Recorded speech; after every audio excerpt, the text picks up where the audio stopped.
지금 보고 있습니다. 그리고 또 갑자기 참을 수 없는 고통이 찾아옵니다. 날씨 너무 좋다. 정말 좋다. 왜? 빨리 와. 남모를 고민이 또 찾아왔군요. 화장실 때문에 또 깼어? 어허, 오늘 밤도 화장실 신세네요. 화장실만 찾지 말고 전문의를 찾아가자. 과민성 방광 증상, 이제 참지 말고 가까운 병원을 찾아 상담받으세요. 참지 말고 찾자. 과민성 방광 증상 전문의를 찾아가세요.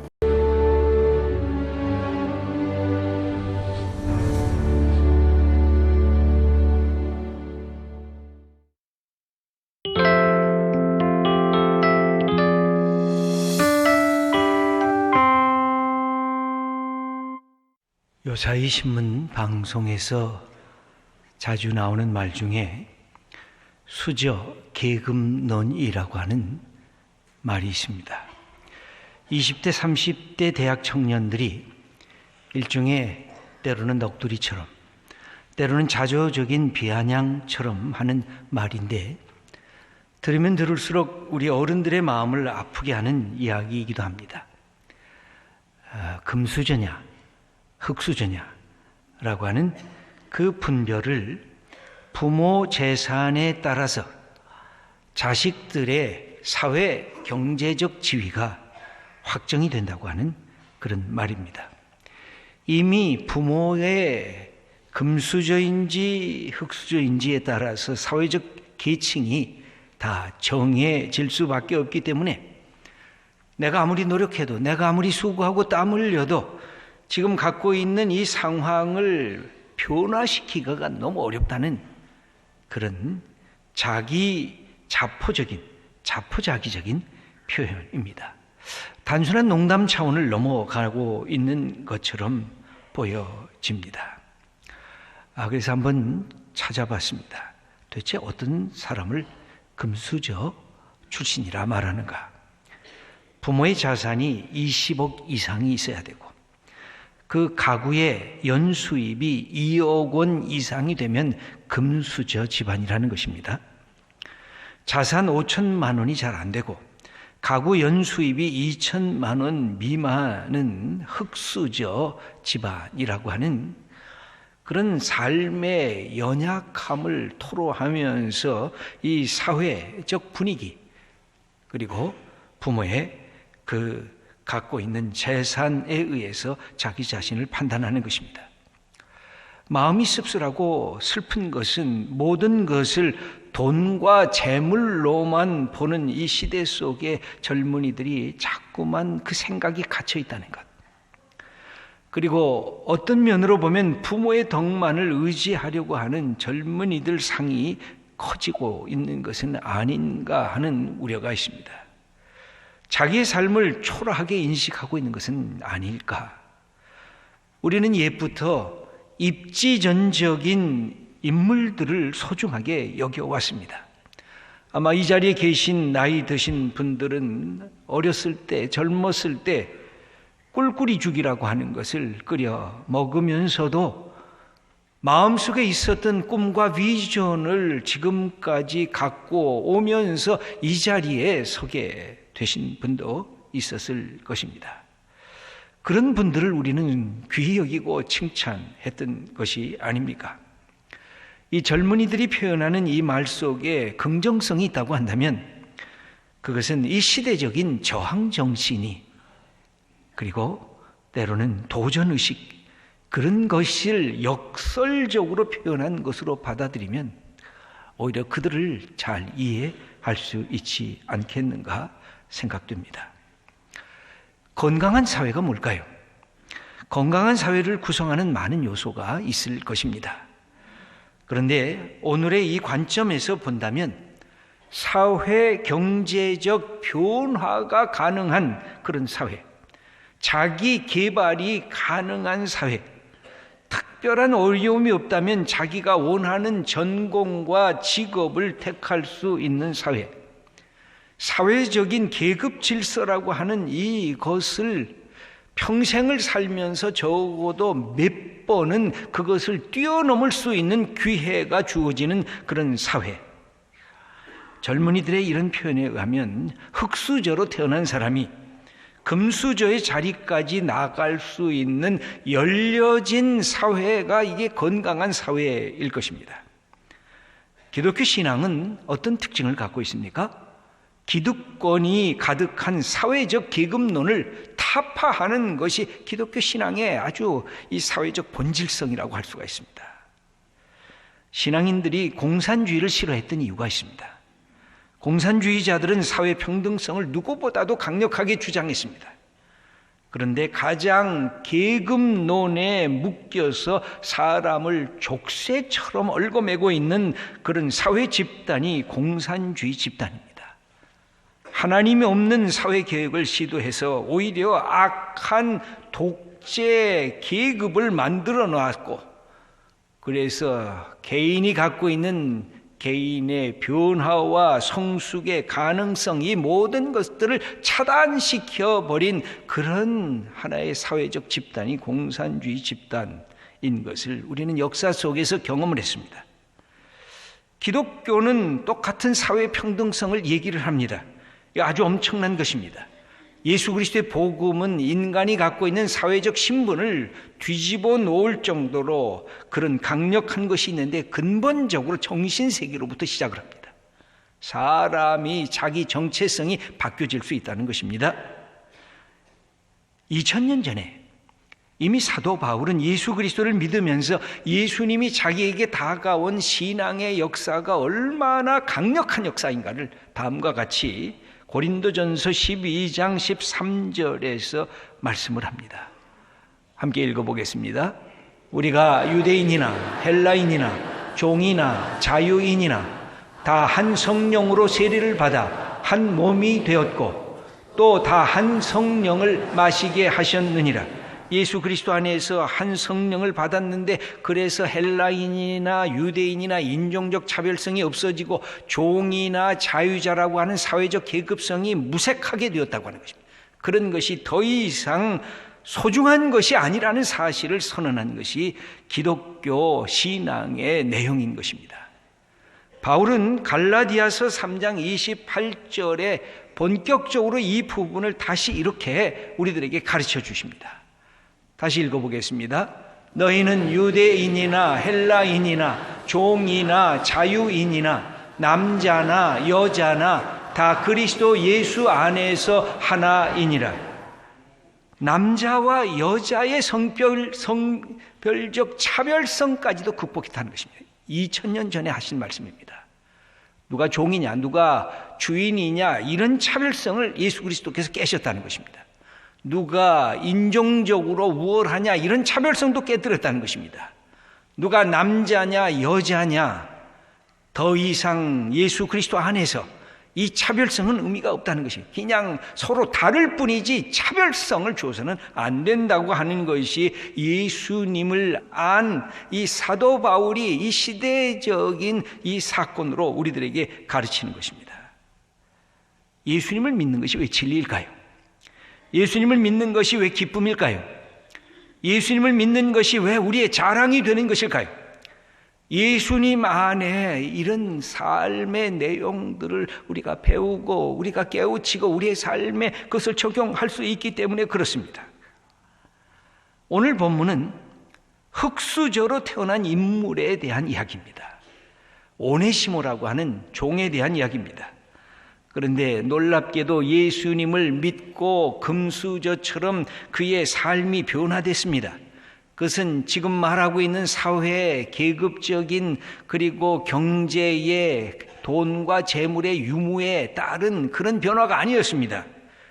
더 근본적이고 정신적이고 영적인 변화였습니다. 왜 그렇습니까? 현실의 문제는 현실 자체만 들여다보면 극복하기가 쉽지가 않습니다. 생각의 차이가 현실의 변화를 만들어내는 것입니다. 우리 믿음의 사람들이 늘 갖게 되는 그 자존감과 자부심이 여기에 있습니다. 우리의 예수님을 통한 생각의 변화가 내 삶을 변화시키고 내 공동체를 변화시키고 이 역사와 사회적인 이 삶을 바꿔놓을 수 있을 거다. 이것이 예수 믿는 사람들이 갖고 있는 꿈과 비전입니다. 영적인 자의식의 변화가 사회적 삶의 변화까지 창출해 낼 수 있다고 하는 그런 말씀입니다. 이 빌레몬서는 바울이 쓴 서신 중에서 가장 짧은 책입니다. 한 장에 불과합니다. 바울은 로마 감옥에 갇혀 있었습니다. 아마 AD 60년에서 한 62년경 그 사이였을 것입니다. 그런데 골로새에 있는 빌레몬이라고 하는 사람과 그의 집에 있는 교회 성도들에게 편지를 씁니다. 공공적 편지이면서도 동시에 아주 사적인 내용을 담고 있는 편지가 바로 이 빌레몬서입니다. 그는 빌레몬에게 말씀 이야기하기 위해서 뭔가를 요청하기 전에 빌레몬에 대한 칭찬을 합니다. 내 믿음과 내 사랑이 참으로 풍성하구나. 내 모습이 교회 모범이 되었구나. 여기 5절 말씀을 보면 주 예수와 및 모든 성도에 대한 네 사랑과 믿음이 있음을 들음이니 네가 교회를 섬기고 하나님을 사랑하고 예수님을 자랑하는 네 믿음과 네 사랑이 참으로 풍성하다는 겁니다. 그걸 내가 듣고 기뻐한다는 것입니다. 그러면서 오늘 읽은 8절 이하의 말씀에서 바울이 빌레몬서를 쓴 이유를 하나하나 설명을 하는데, 빌레몬의 종이었던 오네시모를 빌레몬에게 바로 이제 돌려보내면서 이 오네시모가 어떻게 변했는가를 보여줍니다. 네가 볼 때는 종이었지 않느냐? 오늘의 표현하면 흙수저보다도 못한 그런 인물이었지 않느냐?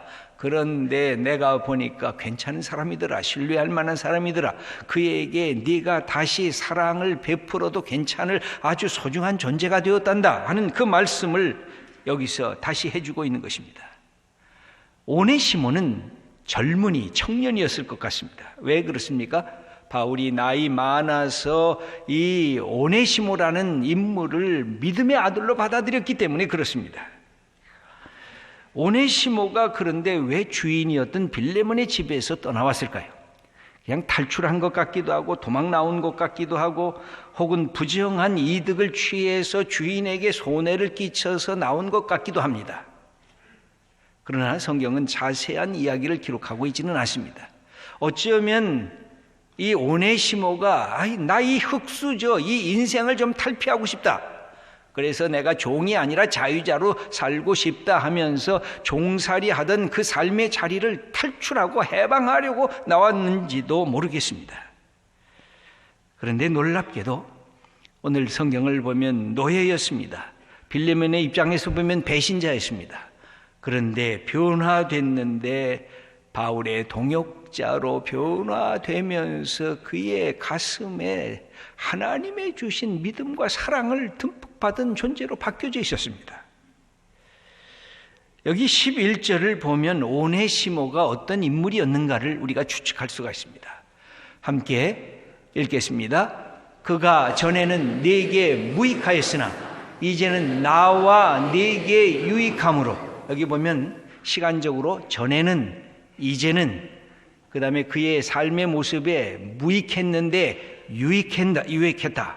이런 대비 도식을 갖고 빌레몬의 이 종이었던 오네시모를 설명하고 있었습니다. 그가 젊은이였는데 도무지 도움이 안 됐던 젊은이였습니다. 도망이나 갈 수밖에 없었던 그런 젊은이였었습니다. 그런데 놀랍게도 이제 나와 바울 나 자신과 네게 빌레몬 네게 유익한 존재가 되었다는 것입니다. 옛날의 모습과 지금의 모습이 천양지차가 됐다는 것입니다. 아무에게도 도움이 되지 않았던 사람이 큰 도움이 되었다는 것인데, 이 도움이 뭘까요? 그것은 바로 사도 바울을 도운 것입니다. 바울이 복음 증거하는 그 복음사에게 도움이 되었다는 것입니다. 그래서 하나님의 일꾼으로서 바울과 함께 동역할 수 있는 복된 존재가 되었다는 사실을 바울은 이 빌레몬에게 부탁을 하는 것입니다. 빌레몬아, 너도 나를 통해서 복음을 받지 않았느냐? 그런데 이 오네시모도 나를 통해서 예수 그리스도의 복음을 받았고 함께 사역하는 축복받은 인물이 됐다. 이런 사실을 우리는 이 짧은 이 빌레몬서에서 바울이 오네시모를 어떻게 부르는가 그 호칭을 보면 이 오네시모가 그의 삶이 온전하게 변화됐구나 하는 사실을 깨닫게 됩니다. 그 칭호가 아주 다양하게 나타나는데 10절을 보면 아들이라고 말을 합니다. 내가 갇힌 중에서 낳은 아들 오네시모를 위해서 빌레몬 네게 간구한다라는 말을 하고 있습니다. 감옥 중에서 낳은 아들. 여러분, 바울이 아들이라고 표현한 사람이 많지 않아요. 여러 동역자는 있었지만 아들과 같다. 아마 바울하고 연배가 좀 차이가 있었을 것입니다. 성경을 보면 디도서 1장 4절을 보면 나의 참 아들 된 디도라는 표현이 나옵니다. 디모데후서 1장 2절을 보면 디모데를 향해서 사랑하는 아들 디모데 이런 표현이 나오는데 디도와 디모데가 얼마만큼 이 바울의 복음 사역을 위해서 충성했던 소중한 인물들입니까? 그런 차원에서 오네시모를 내 아들이다 그렇게 표현하는 것은 오네시모가 참으로 진정성 있게 바울의 그 복음 사역에 동참했다는 것을 뜻할 것입니다. 두 번째로 부르는 칭호가 나오는데 12절에 내 신복 이런 표현이 나옵니다. 이 신복이라는 말은 심장이라는 뜻입니다. 내 심장과 같다는 것입니다. 여러분, 심장이 어디에 있습니까? 우리 갈비, 가슴에 있습니다. 너무 소중하기 때문에 하나님께서 갈빗대로 이 심장을 탁 하고 막아버렸습니다. 왜? 외부에서 충격이 와도 심장이 다치지 않도록. 우리 몸에 두 가지 중요한 것이 있다면 하나는 이 머리, 우리 뇌 아닙니까? 하나님께서 그래서 두개골을 딱 씌워가지고 뇌를 생각하고 그 속에서 판단하는 그 뇌를 보존하시지 않았습니까? 우리에게 심장이 얼마나 중요합니까? 그렇게 해서 보호하셨습니다. 내게 가장 소중하고 사랑스러운 애정이 듬뿍 담긴 친밀감의 표현이 내 심장과 같아. 여러분, 연애할 때 기억이 나십니까? 사랑하는 여인을 보면서 당신은 내 심장과 같다고. 사랑의 표현 아닙니까? 그런데 이 오네시모를 향해서 내 심장이다 그렇게 그는 선언하고 있는데 영어 성경을 보니까 My very heart 이렇게 썼습니다. 내 바로 그 심장이라는 겁니다. 세 번째입니다. 13절에 나오는데 빌레몬 대신에 바울을 섬긴 자다 이렇게 표현을 하고 있습니다. 바울이 감옥에 갇혔을 때, 가장 어려웠을 때, 가장 연약했을 때, 가장 힘들었을 때 옆에서 떠나지 않고 바울을 도와줬던 인물이라는 것입니다. 일하는 동기가 돈 때문에 일하는 것이 아니라는 것이 명백한 것입니다. 높은 보수와 인정 때문에 바울을 도운 것이 아니라 이것이 하나님의 일, 이것이 하나님께서 내게 맡겨주신 일인 것을 알고 그렇게 바울을 섬겼다는 것입니다. 여러분, 우리 교회에 가만히 이렇게 보면 얼마나 사랑으로 섬기는 분들이 많으십니까? 우리 장로님들 교회를 잘 이끌어 가도록 그렇게 기도하시면서 섬기십니다. 우리 권사님들 예배할 때 되면 예배 시작 전에 일찍 오셔서 준비하시고 예배를 준비하십니다. 우리 찬양대원들 이 아름다운 노래로 하나님께 예배드리기 위해서 얼마나 준비하고 하나님을 사랑하는 마음으로 섬깁니까?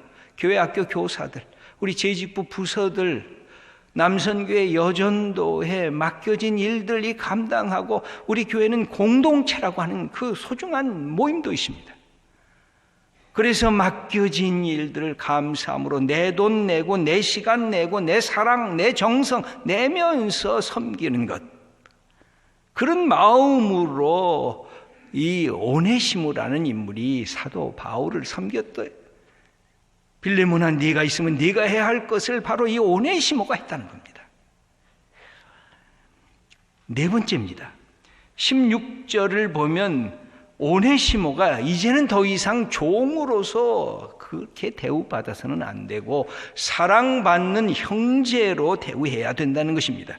이미 노예가 아니라 이제는 자유자고 우리의 형제요, 우리의 소중한 그런 믿음의 사람인 것을 선언하고 있습니다. 여기 보면 계속해서 이 오네시모를 칭찬합니다. 네가 과거에 생각해보면 믿을만 하지 못하고 도움도 안 되고 그 사람이 있어서 무슨 의미가 있겠는가 했던 이 인물이 진정한 하나님의 사람이 됐다는 것입니다. 그래서 다섯 번째로는 이렇게 그가 다시 또 칭찬을 합니다. 17절에 보면 나의 동역자라는 겁니다. 여러분, 바울의 친구가 됐다는 것입니다. 바울과 함께하는 사역자가 됐다는 것입니다. 여러분, 17절 말씀을 우리 함께 읽어보겠습니다. 그러므로 네가 나를 동역자로 알진대 그를 영접하기를 내게 하듯 하고, 내가 이제 오네시모 너의 종을 보내는데 네가 나를 동역자로 여기지 않느냐, 같이 복음 안에서 우리가 함께 일하지 않느냐, 그렇다고 하면 오네시모를 더 이상 종으로 여기지 말고 동역자로 나를 대하듯이 해라. 바울은 빌레몬이라고 하는 사람에게 오네시모 종을 종에서 자유자로 사회적 신분을 바꿔달라 그렇게 말하고 있지 않습니다. 아마 월권이었을 겁니다. 또 그렇게 말하는 것이 이 문제 해결이 안 되리라고 보여졌습니다. 그런데 바울이 강조한 것은 뭘까요? 당대의 노예 제도를 초월한 그리스도인의 형제애를 네가 좀 발휘해라. 형제 사랑을 네가 좀 보여줘라. 우리가 다 하나님을 아바 아버지라고 부르지 않느냐? 예수님이 맏아들이 아니시더냐? 우리가 다 형제, 우리가 다 자매이지 않더냐? 그렇게 형제애로 그를 받아들이라는 것입니다. 여러분, 기독교 신앙은 제일 처음부터 사회혁명을 시도하지는 않았습니다. 뭘 시도했을까요? 인간의 내면적 혁명을 시도했어요. 인간의 생각을 바꾸는 것을 시도했어요. 인간이 한 사람 한 사람이 얼마나 소중한 믿음의 친구인가, 이것을 선언했어요. 그랬더니 서서히 거대한 사회적 계급 질서인 노예 제도가 타파되기 시작했어요. 여러분, 예수 그리스도의 십자가의 복음이 이 땅에 처음 들어왔을 때 우리의 백성들은 양반과 쌍놈이라고 하는 이런 계급적 차이가 있었어요. 근데 놀랍게도 예수 그리스도를 믿으니까 양반도 나오고 쌍놈도 나오고 가장 천시 여겼던 백정들도 교회 공동체에 나왔습니다. 그분들이 교회의 지도자가 됐어요. 그분들이 장로가 됐어요. 그분들이 목사가 됐어요. 그러면서 우리 기독교 복음의 역사가 이 땅의 사회적 계급으로 갖고 있었던 이 모든 것들을 타파하기 시작했어요. 여러분, 한번 우리의 조상들을 살펴보면 아마 양반 집안도 계실 겁니다. 아마 또 이렇게 살펴보시면 상놈 집안도 있을 거예요. 그게 이제는 의미가 없다는 거예요. 예수 그리스도 안에서. 여러분, 요새 족보 따지면서 네 부모가 양반인지 상놈인지 알아보겠다고 그렇게 얘기하는 분들 계세요. 있을 수가 없잖아요. 사회적 계급론과 같은 악습들이 믿음 안에서 사라진 것이 이게 복음의 역사의 복음의 능력입니다. 사랑하는 성도님들, 놀랍지 않습니까? 저는 예수 믿는 것이 너무 감사하고 너무 소중하고 너무 자랑스럽습니다. 사랑하는 성도 여러분, 나 자신 신뢰할 만한 사람입니까? 다른 사람이 보면 그 사람 괜찮아, 신뢰해도 괜찮아, 그 사람 정말 바르게 예수님을 닮아가려고 애를 쓰고 있어. 완벽하진 않지. 우리 안에 예수 그리스도를 통해서 우리의 믿음의 친구, 형제, 자매들을 통해서 우리가 하나님이 쓰실 만한 믿음의 사람으로 세움받는 복된 성도님들 다 되시기를 축원합니다.